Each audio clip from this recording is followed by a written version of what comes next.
up, you guys? It's Hannah. Welcome back to my channel and welcome to today's video. Truth be told, I don't really know where to sit right now because nothing looks good. Like, there's no good background at the moment. Everything is still a mess. So is this background anything revolutionary? Absolutely not. It's just my very unfinished apartment. Right, Charlie? Anyway, hello everybody. It feels good to be sitting down and filming a video instead of making an entire weekly vlog because the last 5 videos that I've posted on this channel have all been weekly vlogs. Like, I've literally been vlogging for the past 5 weeks straight, pretty much, which is crazy. I've never done that before, but it has been incredibly hectic, action-packed. Long story short, I moved. For anybody who's new here, hi, I'm Hannah, welcome.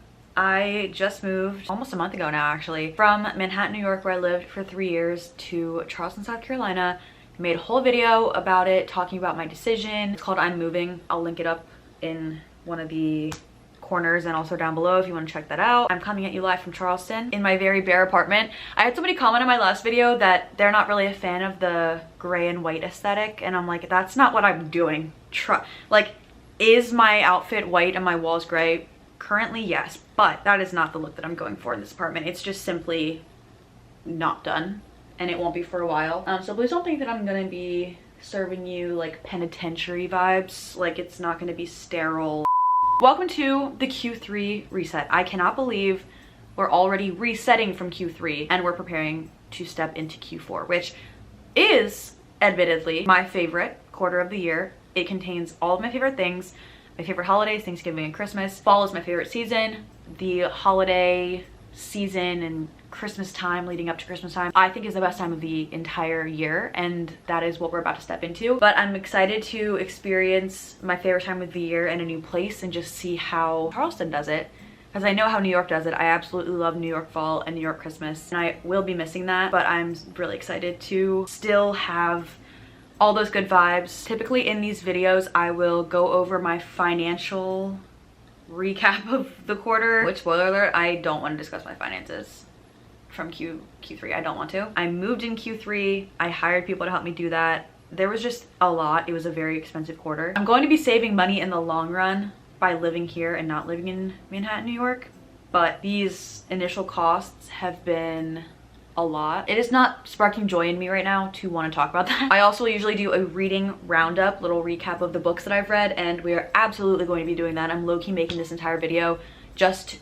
to give myself an excuse to talk about books because reading is my favorite hobby and I love talking about books with anybody who will listen. So we're gonna do that. I usually also will go into my planner and I'll go back to the like yearly goals and the vision board that I made in January of this year, 2024. So I just want to check in with them, and then I have a couple of goals that I want to set for myself for Q4, like things to do before the end of the year. We'll get into that. I also usually will do a little bit of like a clean of my space. I would love to do a deep clean of this place, but I don't know if that's even possible when it's still in such disarray and not organized at all, and I don't have everything that I need to organize. Whatever, no one cares. So I do have a couple things that I specifically want to target with the cleaning. So that's the plan. Grab a drink, grab a snack, get cozy, and let's hang out for a little bit. Now, before we fully get into this video and into my Q3 reset recap, I need to thank the sponsor of today's video, which in unison we all say, "We did it, Joe."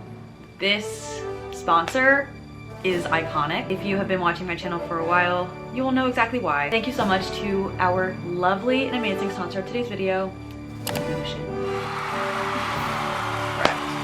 Finally, if you've watched my channel before, you know how much I love Notion. I use Notion every day. I organize my life in Notion, and I've been talking about them for years, and I'm so happy to finally be working with Notion on today's video, specifically to tell you all about the new Notion AI. So Notion has officially launched the new Notion AI with its little animated face. I actually use Notion AI to help me prep for part of this video because, as I said, I'm going to do a little bit of a reading roundup, and I like to do a brief spoiler-free summary of the books that I'm talking about. So I use Notion AI to help me write them. You can chat with Notion AI about anything, and it uses AI knowledge from models like GPT-4 and Claude. So it's basically like a chat bot, and Notion AI can pull from world knowledge, so chat with you about any topic. You can use it to search for information in your Notion, Slack, and Google Drive. So I have tons and tons of pages in my Notion that I've used over the years, and I can use Notion AI to search through everything that I've put in Notion. You can also use it to analyze and summarize PDFs and images in your workspace. So if you have a campaign brief, for example, which I get those all the time when I'm working with brands, I have one to work with Notion right now. I can ask it to write me prioritized action items for that brief, things that I should do first, things that I should keep in mind. You can even show it a picture of your fridge and ask it to come up with recipes based on what ingredients you have in there.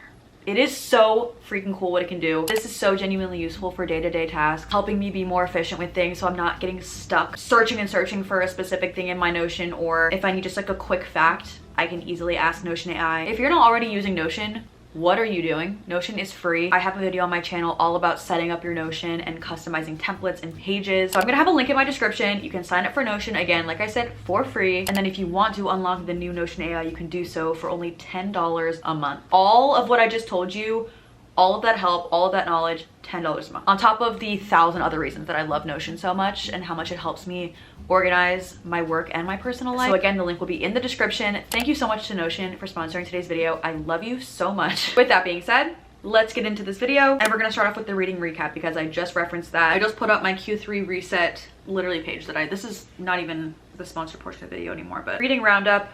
I read 9 books this quarter, I think. I went through my Goodreads. I know there was at least one that I never rated on Goodreads. I think I just forgot. I don't know. Probably should go in there and add that, but here are some of the books. This is a heavy ass stack.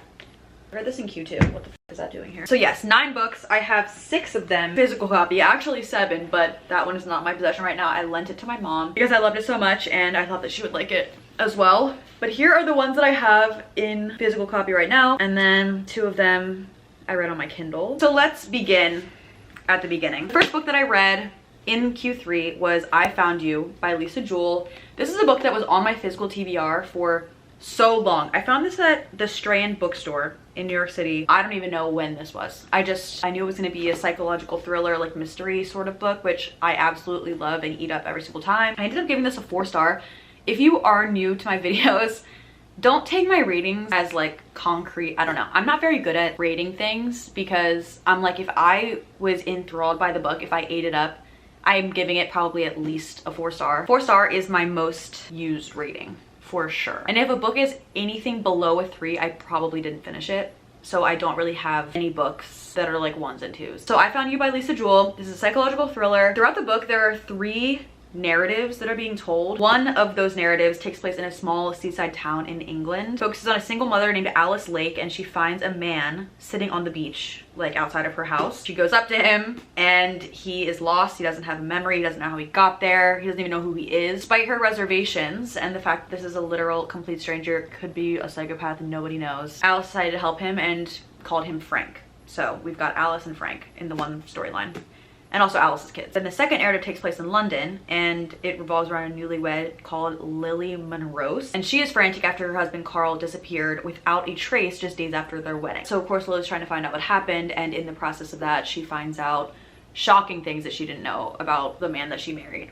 And she's like, who the f did I marry? And then the third narrative that's going on flashes back to events from 1993, which involves a family vacation, focusing on a family and 2 teenage kids, and it leads to a life-altering incident. So as you're reading about all 3 of these storylines, the book reveals the ties between them all and how like little pieces of each narrative, you're like, wait, I know that one, like this is familiar.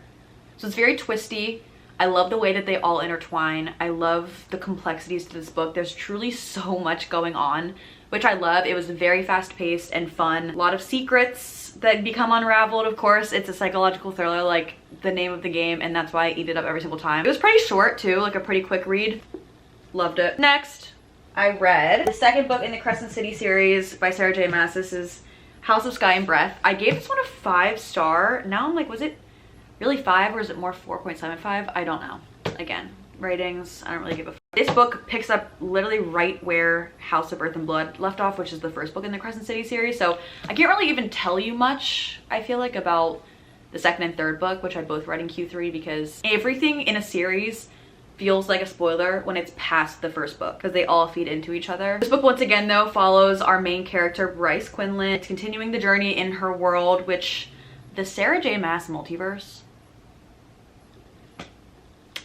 it's like all of the settings of the different series, so Crescent City, Throne of Glass, and ACOTAR, all exist in the same universe. They're all different worlds. In this book, was it this book? Can't tell you that, what the f. I really, really liked this book. I think that the first book, it took me a little bit to get into it because it was, again, a whole new series. Even though it was in the same multiverse as 2 other series I've already read, they're all so different from each other. So it had a little bit of a learning curve, as like most fantasy books. Sarah J Maas does a fantastic job of world building. Like, I seriously feel like I'm in the world. But in this series and in this book specifically, Bryce and her friends are navigating complex political landscapes, growing unrest, a rebellion. There are things that they start to learn, secrets they start to uncover about their world and the history of like all of the world. People don't want that information getting out. So it's very juicy. You're learning a lot of tea, and it's information that the rulers of their world like literally kill people for. So it's very high stakes. There's also the romance.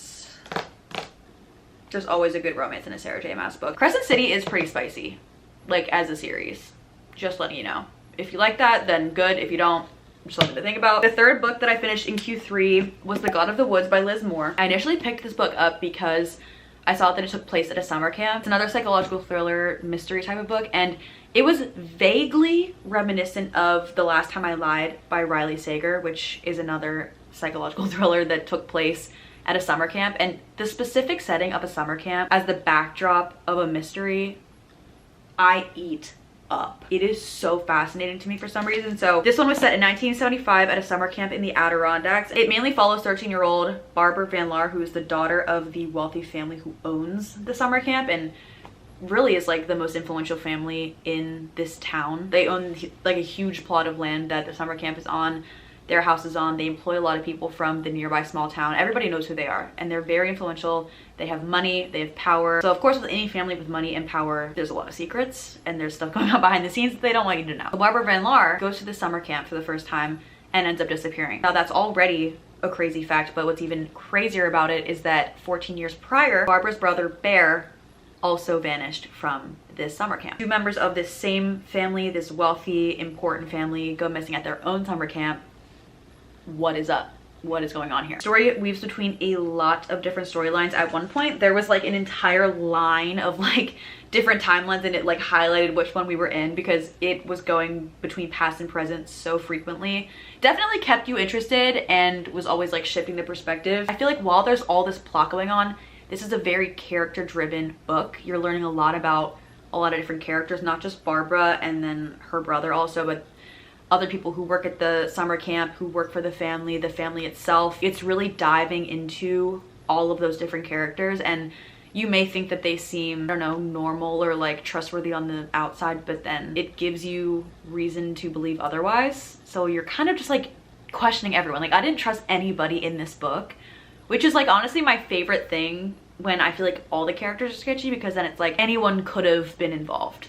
Like, nobody's safe, nobody's off the table because everybody is so sus. I gave this book a 3.75 only because I didn't really love the writing style. It was very choppy. There was a lot of this type of thing where it would be a paragraph and then there would be just like kind of blank space, and then it would start with like another storyline, but it's all within the same chapter, but it seemed very abrupt sometimes and choppy. I don't know. I didn't love the writing style. I liked the story a lot. I loved the mystery aspect. I loved this setting, but the writing style kept this one from being like in the 4 range for me. And I was comparing it, I feel like subconsciously, to The Last Time I Lied by Riley Sager because it was also set at a summer camp and it was a thriller mystery, and I love Riley Sager's writing style. So I don't know. It wasn't my favorite writing style, but it was definitely a super fun book to read. Like, it was suspenseful. You're trying to figure out what happened before they reveal to you what happened, and that's always my favorite. Like, a book that makes me think, I absolutely love. Okay, next I finished the 3rd book in the Crescent City series, which is House of Flame and Shadow by Sarah J Maas. I'm sorry, I can't stop doing this. I just put these nails on yesterday from Olive and June, and I love ASMR. I'm in my ASMR era. It's all I watch on TikTok right now, so I can't help it. This book, I'm not even gonna lie, was like kind of a miss for me. It somehow felt too long and also too short. There were a lot of parts that were just so, I felt like dragged out, and then certain other parts where I felt like could have definitely gone into more detail or whatever, and those were cut short. Like, it feels like the parts that I wanted to live in longer were shorter, and the parts that I was like, I really don't give a fuck about this, were so long. This book started off so good. So I was like oh my god, this is gonna be crazy, like this is gonna be a wild ride. And then it kind of fell off for me. I gave this one a 3.5 star. I don't know, it wasn't my favorite. I feel like also, I remember saying or thinking about this book that based on how it ended, I'm pretty sure there's supposed to be at least one more book in this series, but I don't know what they're gonna do, because it seemed like the story could end with this book. Like I'm almost a little nervous for book 4 because I'm like, is this just gonna be some like out of left field thing? Like at this, I don't know. It feels like this book is so big and it didn't need to be this long to cover what actually happened in it. I mean, don't get me wrong, like I love living in this multiverse so much and I will eat up any content about it that I can. I will say that I think Crescent City is my least favorite series of the 3. I think it goes Throne of Glass, ACOTAR, Crescent City for me in order of my favorites. You Were Good. I was waiting for you to be great. Next I read The 7-Year Slip by Ashley Poston. And this book, I absolutely love this book. The premise of this is our main character named Clementine. She moves into her aunt's apartment in New York City after her aunt passes away. And for Clementine's entire life, she's like gone and visited her aunt, stayed at this apartment. Her aunt has always told her that this apartment is magic. Clementine never believed her aunt, like thought she was just making it up for fun, until she was proven otherwise. One night when Clementine's sleeping in the apartment, she wakes up and there is a strange man in the apartment, and it turns out that he lives 7 years in the past. They learn more about each other, they're spending more time with each other because the apartment literally connects them through a time difference of 7 years.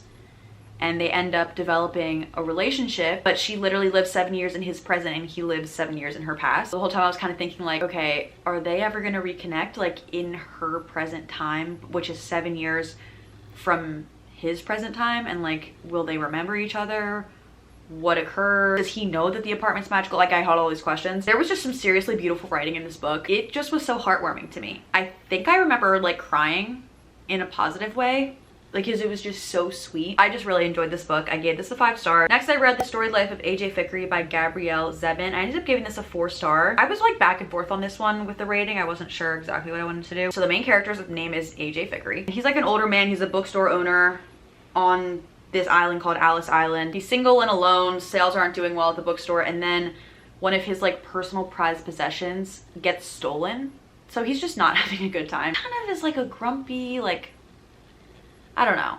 But as the story progressed and the plot thickened, and by that I mean there was an unexpected arrival at the bookstore that AJ found, and it literally changed his life in every single way, I started to feel for this character. It was really sweet to me the way that like the bookstore and reading brought people together and how it like made a positive impact in people's lives, but also the personal growth of AJ throughout this book, and just like the way that an unexpected kind of curveball in life can give you a whole new sense of purpose for your life and really change everything that you knew to be true, and changed your sense of self, your perception of yourself, your perception of the entire rest of the world, which is a really powerful message. This was a relatively short book. It was a quick read. I read this in one night. I just felt really good inside after I was done reading this book. I cried at the end. Like I didn't think I was gonna do that when I started the book. So I was like, I don't know if I'm gonna like this character. I don't know how I'm gonna relate to him. Gained a really big soft spot for him, and just seeing everything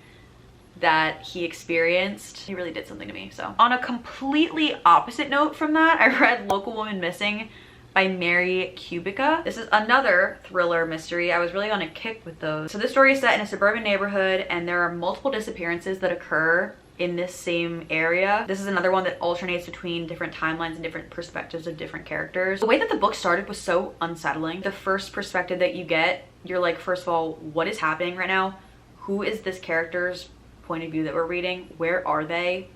How did they get to this point? And then it switches to the timeline of a woman named Shelby Tebow. She vanishes. And then shortly after that, another woman named Meredith and her daughter also disappear. That was in the past, and then it shifts to another timeline years later where a girl returns and she claims to be the missing daughter that I just mentioned vanished. Her reappearance and her like re-entrance to this plot kind of reignites the case, leads to new investigations, new information. I loved how twisty this one was. I got to the end of this and I didn't guess the ending. The entire time I was trying to figure out, again, who done it, like what the truth was, what actually happened before they revealed it to me. I always do this subconsciously with thrillers and mysteries and stuff, like I'm trying to figure out the mystery before they tell it to me, because I feel somewhat accomplished when I actually guess it correctly, but then I'm also like kind of let down because I'm like, if I can guess this, I feel like it should have been twistier. And I felt like I was on the right track. Like I felt like I had a grip on what happened, but I didn't. Like it threw in another twist and I was like, no way. This is a really popular book, and for good reason. It was a very fast read. I feel like I also read this one in like a day or a night. I probably shouldn't have read it at night though, because again, there were some parts, like this one specific perspective, that was so unsettling to read, but it definitely set the fucking tone. I gave that a 4-star. Next, I read another romance, Wild Love by Elsie Silver. This is my first Elsie Silver book, actually. This is the first book in the Rose Hill series. I started this book, I got about, I don't know, like 100-ish pages in, and then I put it down for a while because I was not really in the mood to read a romance, but I picked it back up. This is a small town romance. The tropes include single dad, best friend sister, childhood frenemies to lovers. So if you like all those things, you would probably eat this up. The second book to this, Wild Eyes, I think it's called, just recently came out, so I need to read that. But the main character's name is Ford Grant. He is a wealthy and famous billionaire. He was just named the world's hottest billionaire, I think it was, or world's sexiest billionaire, something like that. He leaves the city, goes back to Rose Hill, which is where he spent his childhood summers. His life takes a major turn when he finds out to have a daughter. Read the book to find out more about that, but he basically becomes a single dad. And Ford has this exterior of being like super like in charge. Obviously he's a billionaire, he has his own businesses, he's very official, but he's a big softie and he has the biggest heart ever. And I was in love with him. I was like, wait, where the f do I find one of these actually? And then at the same time, another character enters the chat named Rosie, who's our female main character. She is the younger sister of Ford's best friend. So Ford and his best friend are a couple years older. And then Rosie, his best friend's sister, is a couple years younger, but they spent summers together growing up and were like kind of frenemies when they were younger. They had like this back and forth. They like teased each other and like kind of playfully bullied each other, but they both kind of didn't want to admit that they liked each other. She comes back to Rose Hill also from the city after going through something, and they reconnect. Ford also had this thing towards Rosie. He was like, I can't like you, I can't pursue you because you're my best friend's sister, like I can't. Ford and Rosie so clearly had chemistry, and Ford was trying to avoid that because he didn't want to be weird because she's his best friend's younger sister, so he was kind of like getting in his own way and creating problems where there weren't any. But alas, I really love a small town, close community feel to a book, and this really had that. I really liked the writing style of this. This was again my first Elsie Silver book, but I definitely want to read more because I loved her writing style. I loved like the witty banter in the book and like the back and forth. I was chuckling during this book, which is always great. They were always horny though, I will say that. Always. I was like, this is the most inopportune time for this right now, but I still gave it a 4-star because I ended up really liking it after I picked it up the second go around to read it. And I fell in love with the characters, I fell in love with Ford, and I am currently on the lookout for my own Ford. Thank you very much. And then finally, the 9th and final book that I finished in Q3 was The Wedding People by Alison Esbach. This book really surprised me in a good way. When you just read the synopsis, I wanted to read it just based off of that because it seemed like a chill, like fun summary read, but it very quickly took a much deeper turn, but kept a lighthearted feel throughout the book, although there were some very deep topics discussed, especially like at the beginning. You find out the main character, her name is Phoebe. She's a professor, recently divorced. She goes on a solo getaway to this hotel, and it's a hotel she's always wanted to go to. It's beautiful. It's in Rhode Island. So she gets to the hotel and she's checking in. All of these people waiting to check in, there's like tons of people there, they all know each other, and it turns out that this hotel was supposed to be completely booked for this entire week for this wedding. Every single person there was there for the wedding except for Phoebe. She calls all the people that are there for the wedding people. And Phoebe has her own agenda for going to this hotel, which you find out at the beginning of the book, and it reveals more about what has led Phoebe to this point in her life. Honestly, this is where the book immediately, like, my ears perked up when I read this part that I'm talking about, that I obviously can't tell you, but if you read this book or you know what I'm talking about. My ears perked up and I was instantly more interested because I'm like, this has a whole another layer to it that I wasn't anticipating, but I'm completely here for because it's deeply relatable to me. I would look up trigger warnings for this book because it does contain a topic that is, at least one topic that is definitely sensitive, but it elevated the book for me because it's something that I relate to. As soon as that was introduced, I was like, I'm here. So Phoebe initially was determined to avoid all the wedding people because they were getting in the way of her plans. Like, they were cramping her vibe.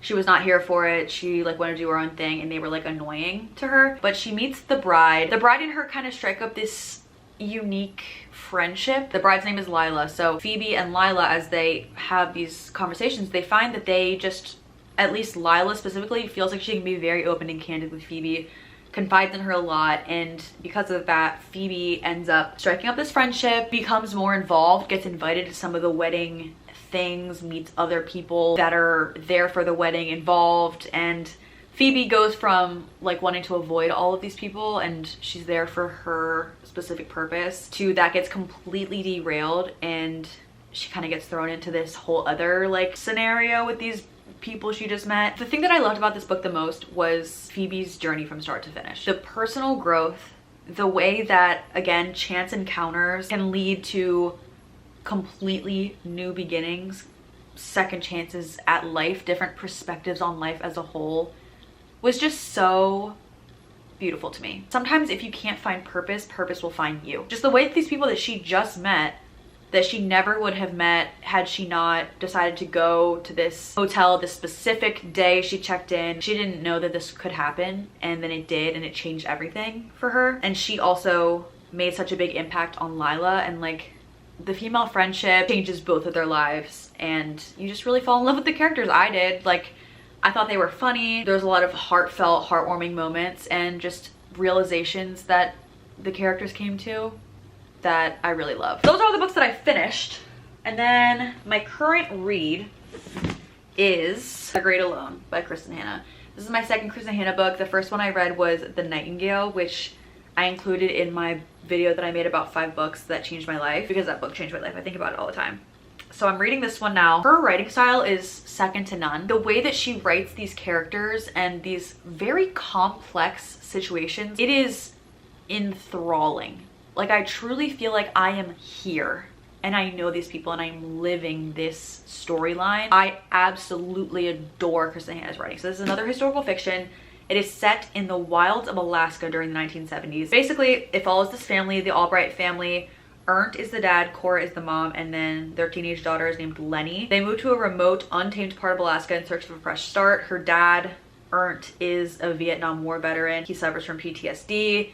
They've bounced around, moving a lot, trying to like start over everywhere that they go. There are so many complex facets of this family dynamic, and also then the dynamic between the family and this very small, very tight-knit community in Alaska. I'm only halfway through the book, so I'm like just speaking from like what I've read so far. I'm not gonna lie, like this book has been hard for me to read because of how deeply real and like the discussion around mental health, complexities of this family's dynamic and relationship, the parents' relationship, the daughter's role in all this. It is just, it feels so raw that it's almost overwhelming. There are themes of survival in this book in more ways than one. One of my bullet points for this book is Lenny and her mother Cora must find ways to survive not just the harsh Alaskan wilderness, specifically the winter there. Most of the day is dark and it's incredibly cold and the weather just changes on a dime,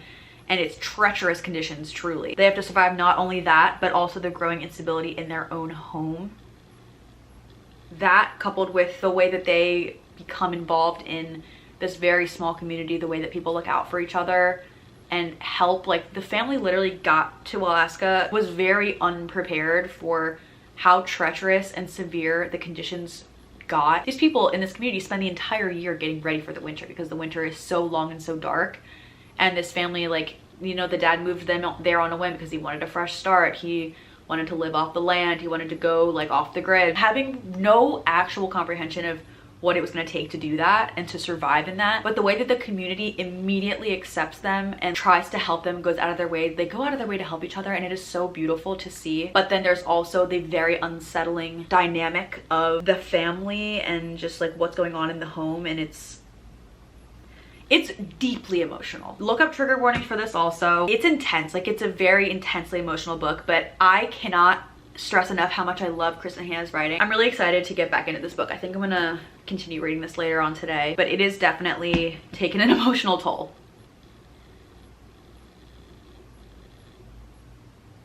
So that's all I'm gonna say.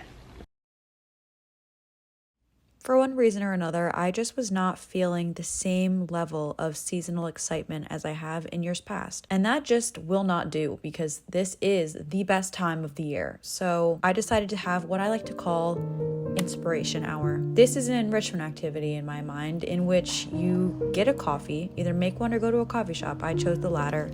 Put on a playlist that correlates with whatever you want to be inspired for. I chose a fall playlist and open up the best website on the planet, Pinterest. I decided to scroll through and make a fall 2024 Pinterest board and just pin things that maybe I want to do this fall, vibes that I want my fall to feel like, and just get myself excited because scrolling through Pinterest makes me excited for life. It just does.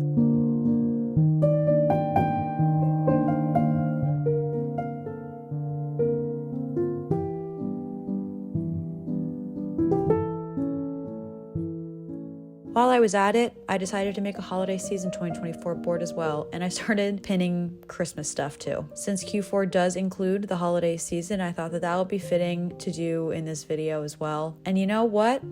It did help. I've since added to those boards, looked at them almost every day, and it reminds me of the exact feeling of excitement that I want to capture for these upcoming seasons and the rest of 2024.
Hello everybody, it's me again. For my next trick, I'm going to clean up. I'm realizing that I think where I go wrong with this mainly is that I'm not specific enough. When I say that I'm gonna clean up, I'm just like, okay, I guess I expect myself to clean everything, but that never ends up happening, and then I always end off and I'm like disappointed because I feel like I didn't get anything done. So I'm gonna assign myself like 3 or 4 specific tasks, areas to clean up, whatever, and just try to complete those. I'm not even gonna think about anything else until I complete those ones, and I'll see how that helps. Let's see if it helps. I'm trying something out here. So I want to do laundry. I have towels that I need to wash. I'm gonna take off my bed sheets, wash my sheets, and then I have lights and darks for clothes both. So I need to do 4 loads of laundry. I also want to clean up the kitchen. It's really not bad because I just cleaned it the other day for my fall video that I think is going up after this one. But I did that so I could put some placemats out on my counter, and so the kitchen's honestly not bad. I do have dishes in my dishwasher I need to empty out and put back in the cabinets, and then I have a few dishes sitting by the sink that I need to wash, and then I just want to get out all the ingredients for my dinner that I'm making tonight. So I'm cooking tonight, which is why I wanted to go and like clean the kitchen now, because whenever I know I'm about to cook a dinner, I like to do this like 2 times max a week and just make enough that I'll have leftovers. So tonight is my dinner cooking night. If the kitchen is a mess, I don't want to do it. I don't want to fucking cook. Like I don't do anything when things are a mess, which is like my issue right now. So the kitchen's number 2. I have a basket of clothes in my room that need to be put away, either hung or folded. I don't know, I need to go through them. So I want to get those done and like hang the rest of my stuff up in my closet that needs to be hung up. I don't know, that could be like a subset of laundry, I guess. I'm gonna do desk and bathroom. Those 4 things: laundry, kitchen, desk, bathroom. I'm gonna start with laundry, put in my first load because I really need to get that going if I'm gonna get all 4 done today. I don't think I'm gonna be able to put away all the clothes that I wash because I'm probably gonna have to set up my like drying rack thing and hang them, let them dry overnight, so I'll probably have to do that tomorrow.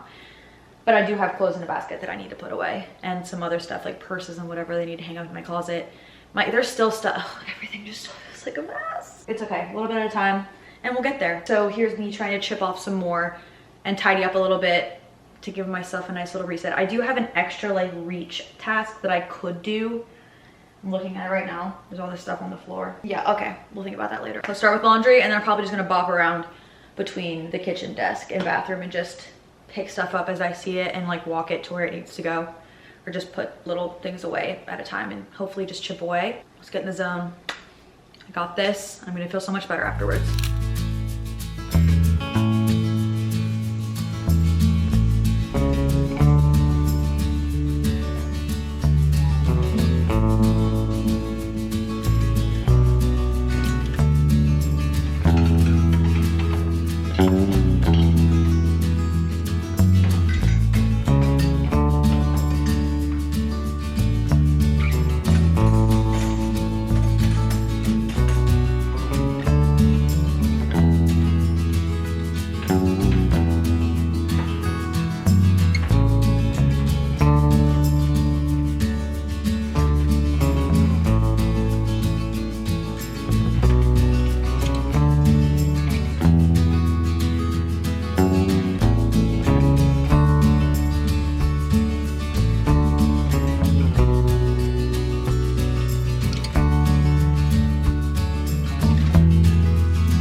Takes so long. This is so satisfying. I have one drawer for gold. You've got earrings, rings, more earrings. We've got some necklaces and bracelets. And down here, as you just saw, we have necklaces. That's the gold one. And it's the same thing for the silver one, but I have way less silver jewelry. Earrings, rings. Actually, no, these are all necklaces. I don't have any silver bracelets, wait. And then some necklaces. Oh my gosh, I'm so happy that this is done. I feel so much better, and I gotta put them in my closet, but this is amazing.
everyone, welcome to my couch. Let's get cozy and let's discuss goals and also updates for this last part of my Q3 reset. Ignore these pillows, okay? These covers will very soon be changed. I was just literally on H&M Home last night. They actually have a lot of good pillow covers. These come off. What the fuck size is this though? I think they're 20 by 20. Anyway, who gives a shit? I will be ordering new pillow covers so that the couch is colorful, because this is not really doing it for me, but at least I have this pretty blanket that I got from Target for fall. Oh, I'm giving things away in this video since I've been filming this video, getting into the fall spirit video, and also getting furniture and stuff like that, apartment updates video all at the same time, but this one's going up first. So there's been some leaks, but you know what? I'm doing my best. It's now time to discuss goals. I'm gonna go back in my planner. I really wanted to look at my vision board because there's one thing I put on here. Yep, change 555. When I put this on my vision board at the beginning of the year, I didn't know what this meant, but I think I do now. Obviously, as I sit in a completely different place, I moved. Definitely the biggest thing that happened in Q3 and probably all year. I moved to South Carolina from New York. I'm in my new apartment, starting a whole new chapter, a whole new era, living at a different pace, trying new things. Cooking is another picture I have on here. I feel like even since I've gotten to South Carolina a little over a month ago at this point, I've been cooking more because I have a bigger kitchen and I just feel like more excited to cook. I really want to go have a nice little picnic in the park once it gets a little bit cooler outside and it actually feels like fall. Just looking at this vision board makes me smile because it's so interesting to see what headspace I was in at the beginning of the year and what I was hoping for myself for this year, and to see so many of these things come to fruition in my life is just really awesome. Highly recommend making a vision board. I love making vision boards and mood boards. It just makes me so happy, and it's also fun to check in with. One thing I want to point out though, I was just thinking about this. While I'm thinking about my 2024 goals list, there's 9 things on here. I haven't accomplished all of these. I have accomplished some are still a work in progress, but I was thinking about this and the fact that I only set 9 goals for myself and I haven't even accomplished them all. But I failed to remember until like 3 minutes ago that I've accomplished so many things that I didn't even know to write down on my goals list at the beginning of the year. So no, I haven't only accomplished 5 things this year. That's just not it. I had no idea what the hell was gonna happen this year. I didn't know that my goals would shift, my priorities would shift, and I would end up accomplishing so many goals along the way that I didn't even know were goals at the beginning, I guess. Does that even make any sense? I made new goals throughout the year as my direction shifted. And so just looking at this list that I made originally, like, have I accomplished all these? No. But this doesn't include everything that I've done.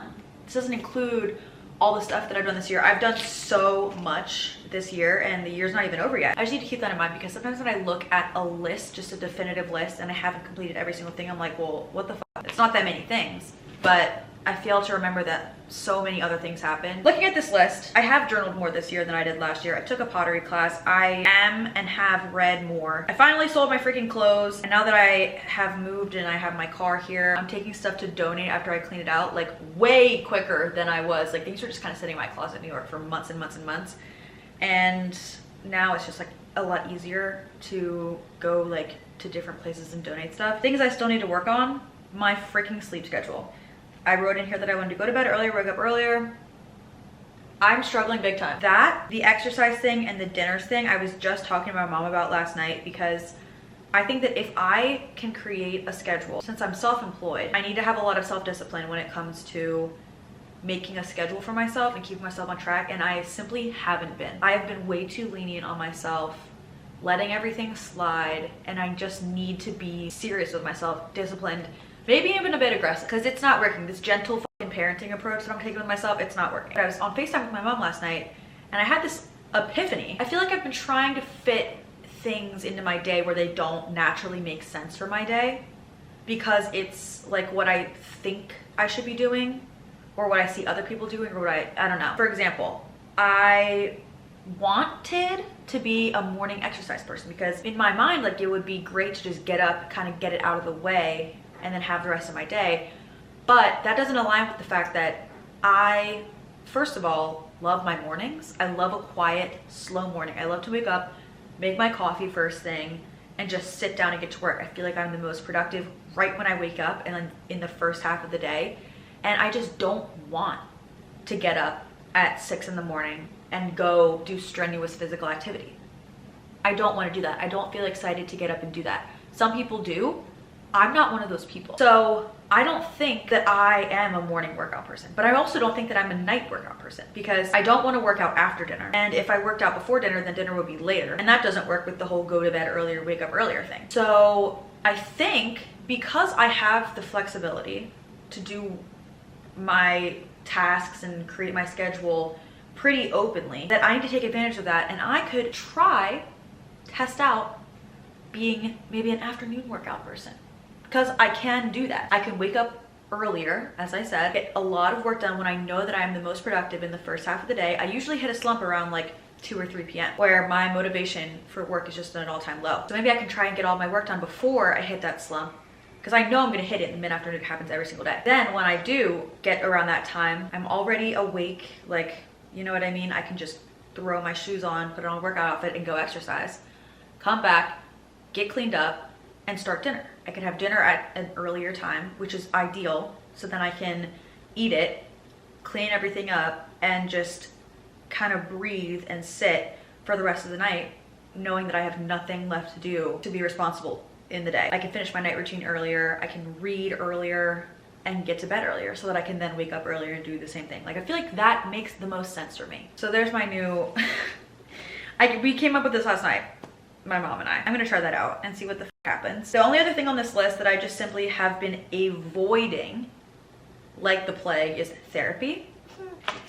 I don't even want to talk about it. I really don't want to talk about it because, first of all, I feel embarrassed that I made it at this point such a big monumental thing in my head, and the longer I put it off, the bigger it becomes. So at this point, it's like a behemoth sized obstacle, it feels like. And it shouldn't feel that way because it's really not that. It's something that I keep putting off for that reason, and also I have all this other stuff going on that in my mind I deem more pressing than finding a therapist. I'm like, oh, I don't have a deadline for that, I can just kind of do that whenever. But I do have a deadline for a lot of other things, so I need to focus all my attention on that. And while it is true that I have other things that are more urgent, I guess, and like that are due, that doesn't mean that that has to be all I do or all I think about. I need to insert time, even if there's something else that's like more pressing, because there's always going to be something more pressing than something that doesn't have a fucking due date, because most other things I have a date that I need to have it done by. So it's like there's always going to be something more. So therefore I need to insert time to find a fucking therapist, do the intro calls, all that stuff. Like I have to create that time. In my head right now I'm like, oh, wait, I don't have it, I don't have time. You do, bitch, you do. You have the time when you're scrolling on your phone. Look at your screen time, babe. You have the time. What is my screen time? Let's expose myself really quick. That's something I need to add to my goals list that I made last night. Daily average, 7 hours and 52 minutes. Like, I answer emails on my phone, I plan content on my phone, brainstorm on my phone sometimes, obviously post on my phone, so that could be some of it, but it's not 7 hours, 52 minutes, I can tell you that. More than half of that is definitely just me mindlessly scrolling and getting nothing out of it. It's like 3 hours. It doesn't take 3 hours to go on to Psychology Today and find a therapist and message some. It doesn't take that much time. And I have that time, I'm just using it in another way currently. So that leads me into the goals that I set last night. I also decided that I want to use my iPad more than I do. I mean, I already use it a good bit because I do my thumbnails and like graphics and stuff for videos on here, but I want to use it as more than just that. So I made it prettier, gave it a little facelift, added this cute little fall picture as the background, and I added some widgets. You guys, it's really cute. Hold on, I'll insert screenshots of what it looks like right now. I added some Pinterest board widgets so that it would give me pretty pictures. I added this big reminders widget for the goals that I wrote last night, so I'm gonna click on that, and I'm gonna add screen time under, we'll start, what is it right now? 6 hours. I like to write goals that are quantifiable, so there's no second guessing, like did I hit it or did I not? Okay, I wrote a list of goals last night, and here they are. Number 1, higher protein intake. This kind of is an extension of the cooking myself meals made me feel good goal that I wrote at the beginning of the year. I realized that it is just, I'm not getting enough protein in my diet. It makes me feel fuller longer. It makes me not want to snack as much, because when I'm eating things that aren't really satiating, is that the word? I'm not feeling full as long, and then I'm getting hungry earlier when it's not like breakfast, lunch, or dinner, so I'm just kind of snacking, and I want to focus on consuming more protein. Second, wake up earlier, go to bed earlier. We just talked about this. That whole little routine that I just outlined, that's that. And then I wrote under that, you seriously have to be more disciplined with yourself if you want to change your life, period. Nothing changes if nothing changes, okay? My camera cut me off. But what I was saying was, future Hannah, take this seriously, please. Next, find a therapist. Again, just talked about that. Find an exercise routine that works for me. That's also going off of the routine thing we talked about. I am throwing around the idea of going to a personal trainer. My cousin worked with one, she's from here, and she worked with one for a few months. Absolutely loved it, and it gave her the accountability she needed, because she needed to show up for somebody that wasn't just herself. And for somebody like me who is seriously struggling with self-discipline and accountability right now, just to myself, it's definitely something I am thinking about. I also wrote, be present and soak up this time of the year. This is the best time of the year.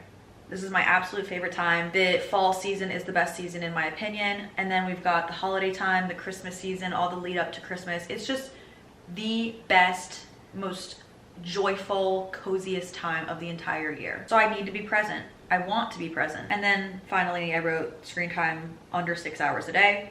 I'm starting there, since right now it says my daily average is 7 hours and 51 minutes.